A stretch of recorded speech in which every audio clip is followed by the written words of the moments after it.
જમ્મુ કાશ્મીરમાં આતંકીઓ દ્વારા થયેલો હુમલો કે જેમાં 26ના મોતથી દેશભરમાં આક્રોશ છે, ત્યારે હજી આક્રોશ ઠંડો નથી પડ્યો ત્યાં તો વધુ એક પાકિસ્તાનની નાપાક હરકત સામે આવે છે.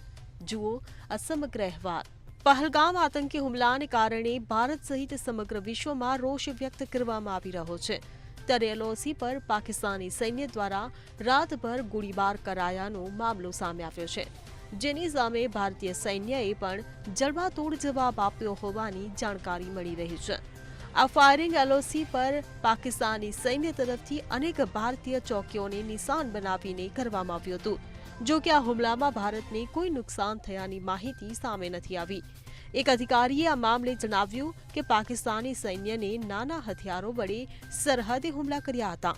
હાલમાં આ મામલે વધુ વિગતો મેળવવામાં આવી રહી છે. જો કે હજુ સુધી કોઈ જાનહાનિના અહેવાલ સામે નથી આવ્યા. Bureau report CN24 news. હવે જુઓ દેશ દુનિયાની તમામ ખબરો તમારી આંગળીના ટેરવે. ઉઠાવો મોબાઈલ અને Google Play Store પરથી ડાઉનલોડ કરો અમારી CN24 ન્યૂઝ મોબાઈલ એપ.